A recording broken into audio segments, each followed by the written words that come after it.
മനുഷ്യന്റെ തലമിതി മാറ്റാനേ നമ്മുടെ ശീലങ്ങൾക്ക് സാധിക്കും കേട്ടോ. നല്ല ശീലങ്ങൾ നമ്മളെ നല്ല നിലയിലെത്തിക്കും. ചീത്ത ശീലങ്ങൾ നമ്മൾ എന്നാ പറയണേ, നമ്മൾ തീർത്ത് അധപ്പതിച്ചു പോകാൻ അല്ലെങ്കിൽ നശിച്ചു പോകാൻ കാരണമാകുകയും ചെയ്യും. നമ്മൾ ഉദാഹരണങ്ങൾ എടുത്തു നോക്കിയാൽ നമ്മുടെ ജീവിതത്തിലെ ഓരോ ശീലങ്ങളെ നമ്മൾ എടുത്തു നോക്കിയാൽ അപ്പം നമുക്ക് മനസ്സിലാകും. അപ്പം നമ്മളിത് നിർത്താൻ വേണ്ടിയിട്ട്, ഈ ദുശീലങ്ങളെ നിർത്താൻ വേണ്ടിയിട്ട് നമ്മൾ ആദ്യം ചെയ്യേണ്ടത് നമ്മൾ ഒരു ലിസ്റ്റ് എഴുതിയെടുക്കുക. നമുക്ക് എന്തെല്ലാം ദുശീലങ്ങളുണ്ടെന്ന് വെച്ചാൽ അതൊരു ലിസ്റ്റ് എടുക്കുക. അതിനകത്ത് നമ്മുടെ സമ്പത്തിനെ ബാധിക്കുന്നത്, നമ്മുടെ ആരോഗ്യത്തെ ബാധിക്കുന്നത്, നമ്മുടെ റിലേഷൻഷിപ്പിനെ ബാധിക്കുന്നത് ഏതാണെന്ന് ആദ്യത്തെയായിട്ട് നമ്മൾ എടുക്കുക. ആ 3 എണ്ണത്തിനകത്ത് നിന്ന് നമ്മുടെ എല്ലാം ഈ ഒരു ശീലമാണ് നമ്മൾ ഇതിനെല്ലാം ബാധിക്കണമെങ്കിൽ ആ ഒരു ശീലത്തെ എടുക്കുക. അതെങ്ങനെയാണ് കുറയ്ക്കേണ്ടത് നമ്മൾ ആദ്യം ആലോചിക്കണം. അതിനാലോചിക്കേണ്ടത് നമ്മൾ എന്തുകൊണ്ടാണ് നമുക്ക് ഈ ദുഃഖങ്ങൾ ഉണ്ടായത്, അല്ലെങ്കിൽ ഈ ഇത് അനുഭവിക്കുന്നത് സ്ട്രെസ് കൊണ്ടാണോ, അല്ലെങ്കിൽ വേറെ എന്തെങ്കിലും സാഹചര്യങ്ങൾ കൊണ്ടാണോ എന്ന് ആലോചിച്ച ശേഷം ആ സാഹചര്യങ്ങളിൽ നിന്നും ആ സാഹചര്യങ്ങളൊന്നും മാറിയാൽ ഇത് കുറയുമോ? ഈ ഉദാഹരണം മദ്യപാനം ആണെങ്കിൽ ഞാൻ ആ മദ്യപാനം ചെയ്യുന്ന ആ സാഹചര്യം അത് ഇന്നതുകൊണ്ടാണ് എനിക്കുണ്ടായത്, അതുകൊണ്ട് ഞാൻ അതിൽ നിന്ന് മാറിയിട്ട് വേറൊരു സാഹചര്യം, എനിക്ക് സന്തോഷമുള്ള ഒരു സാഹചര്യം ഉണ്ടാക്കിയാൽ അത് മാറുമോ എന്ന് ചിന്തിക്കുക. അതായത് എനിക്കിപ്പം ഞാൻ മദ്യപിക്കുന്ന സമയത്ത് എനിക്കൊരു കൂട്ടുകാരോട് കൂടി നല്ലൊരു കൂട്ടുകാരനോട് സംസാരിച്ചുകൊണ്ടിരിക്കാൻ എനിക്ക് ഇഷ്ടമാണെങ്കിൽ ഞാൻ അവിടെ പോയിരിക്കുമ്പം ആ സാഹചര്യത്തിൽ നിന്ന് ഞാൻ പതുക്കെ മാറി. അതല്ലെങ്കിൽ എനിക്കൊരു ദൂരെ ഒരു യാത്ര പോകുമ്പോൾ, നല്ല ഇഷ്ടമുള്ള സ്ഥലത്തേക്ക് ഞാൻ യാത്ര പോകുമ്പം എനിക്കതിന് സാധിക്കും. അങ്ങനെ ഏതെങ്കിലും ഒരു സാഹചര്യത്തിലേക്ക് നമ്മൾ മാറാൻ ശ്രമിച്ചാലും ഇത് കുറച്ച് കൊണ്ടുവരാൻ നമുക്ക് സാധിക്കും. പിന്നീട് നമ്മൾ ഏത് സാഹചര്യത്തിലാണോ നമ്മൾ ഇതിനകത്തേക്ക് പെട്ടുപോകുന്നത്, അതായത് ഒന്നെങ്കിൽ നമ്മുടെ കൂട്ടുകാരായിരിക്കാം, അല്ലെങ്കിൽ നമ്മുടെ എന്നാ പറയണേ എന്തെങ്കിലും നമുക്ക് കൂട്ടുകാരോ അല്ലെങ്കിൽ നമ്മുടെ ബന്ധുക്കളിൽപ്പെട്ടോ ആരെങ്കിലും ആവട്ടെ, നാട്ടുകാരോ ആരെങ്കിലും ആവട്ടെ, നമ്മൾ ആ സാഹചര്യം അല്ലെങ്കിൽ ആ സ്ഥലത്തോടെ പോകുമ്പോഴാണ് നമുക്ക് ഈ സാഹചര്യങ്ങൾ വരുന്നതെങ്കിൽ അത് നമ്മൾ പരമാവധി ആ സമയത്ത് അവിടുന്ന് ഒഴിവായി വേറെ ഏതെങ്കിലും ഒരു സാഹചര്യത്തിലേക്ക് നമ്മൾ മാറുക. അപ്പോഴും അത് കുറേ നാളായിട്ട് നമ്മൾ ചെയ്തു കഴിയുമ്പോൾ നമുക്ക് മാറും. ഇങ്ങനെയുള്ള മദ്യപാനോ അല്ലെങ്കിൽ പുകവലിയോ ഒന്നും ഒറ്റയടിക്കൊന്നും നിർത്താൻ സാധിക്കുന്ന കാര്യങ്ങളൊന്നുമല്ല.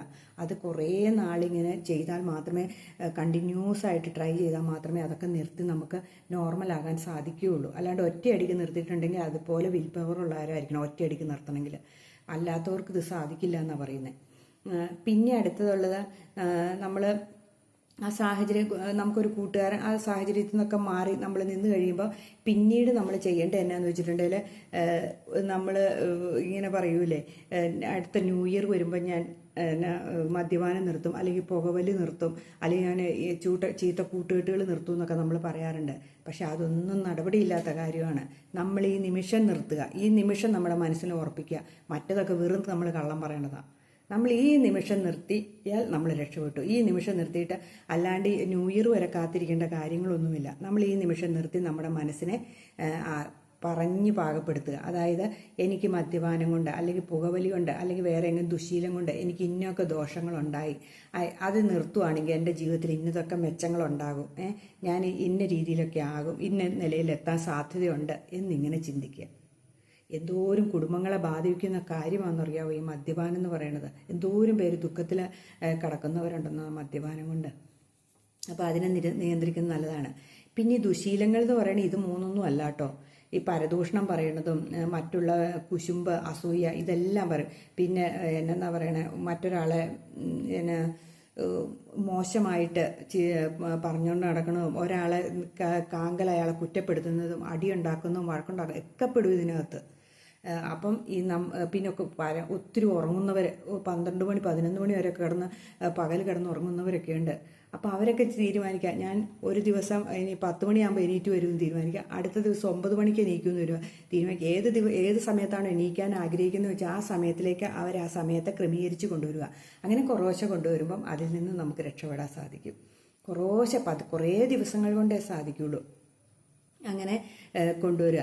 പിന്നെ എന്നാന്ന് വെച്ചിട്ടുണ്ടെങ്കിൽ, നമ്മൾ എന്ത് ചെയ്യുമ്പോഴും നമ്മൾ സ്വപ്നം കാണുക, അതിങ്ങനെ വന്നിട്ടുണ്ട്, എൻ്റെ ജീവിതത്തിൽ ഒത്തിരി മെച്ചങ്ങളുണ്ടല്ലോ, അല്ലെങ്കിൽ ഞാനിത് മാറ്റിയതായിട്ട്, അല്ലെങ്കിൽ ഞാൻ ആ സമയത്ത് എഴുന്നേൽക്കുന്നതായിട്ട്, അല്ലെങ്കിൽ മദ്യപാനം നിർത്തിയതിന് ശേഷം എൻ്റെ ജീവിതത്തിലുണ്ടായ മാറ്റങ്ങൾ, ഇതെല്ലാം എൻ്റെ റിലേഷൻഷിപ്പിലുണ്ടായ മാറ്റങ്ങൾ, ഇതെല്ലാം ഇങ്ങനെ സ്വപ്നം കണ്ടുകൊണ്ട്, അതായത് അതിങ്ങനെ ചിന്തിച്ചുകൊണ്ടിരിക്കുക.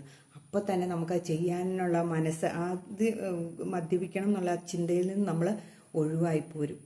ഇങ്ങനെ ഓരോരോ കുഞ്ഞു കുഞ്ഞു ട്രിക്കുകളിൽ കൂടെ നമ്മുടെ ജീവിതത്തെ ഇത്രയും ദുശീലങ്ങൾ എന്ന് പറയണുണ്ടല്ലോ, മനുഷ്യനെ കാർന്നു തിന്നുന്ന ഒരു ക്യാൻസറാന്ന് വേണമെങ്കിൽ പറയാം. എന്തോരം വിദ്യാസമ്പന്നരായ പയ്യന്മാരും ഇപ്പോഴത്തെ പെൺകുട്ടികൾ വരെയതെ ഇതിന് അഡിക്റ്റ് അല്ലേ. ഇപ്പം ഏതെല്ലാം രീതിയിലുള്ള സാധനങ്ങളല്ല ഇറങ്ങിയിട്ടുള്ള ലഹരികൾ നമ്മുടെ ജീവിതത്തിനായിരിക്കണം ഉണ്ടായിരിക്കേണ്ടത്. അല്ലാണ്ട് ഇങ്ങനെയുള്ള ലഹരികളിലേക്ക് പോകാണ്ടിരിക്കുക. നമ്മുടെ ജീവിതത്തിലെ സന്തോഷങ്ങളിൽ നമ്മൾ ലഹരി കണ്ടെത്തുക. അപ്പം നമുക്ക് ജീവിതത്തിലൊരു ഉന്നതി ഉണ്ടാകും. അല്ലാതെ മറ്റുള്ള ആർട്ടിഫിഷ്യൽ ആയിട്ടുള്ള ലഹരികളിലേക്ക് നമ്മൾ പോയിട്ടുണ്ടെങ്കിൽ നമ്മുടെ ജീവിതവും നമ്മുടെ സാമ്പത്തികവും നമ്മുടെ റിലേഷനും എല്ലാം താറുമാറായിപ്പോവും എന്നുള്ള ചിന്തയും കൂടെ വേണം. നമ്മുടെ ജീവിതം ആസ്വദിക്കാൻ തുടങ്ങിക്കഴിഞ്ഞാൽ അതിൽ നമ്മൾ ലഹരി കണ്ടെത്തും. അത് ഉറപ്പായ കാര്യമാണ്. നമ്മുടെ ജീവിതം അത് മാറ്റിമറിക്കും. അപ്പം ഇത് ആർക്കെങ്കിലുമൊക്കെ ഉപകാരപ്പെടുകയാണെങ്കിൽ പ്രയപ്പെടട്ടെ എന്ന് ഓർത്തുകൊണ്ടാണ് ഞാനിങ്ങനെ ഒരു വീഡിയോ ഇട്ടത് കേട്ടോ.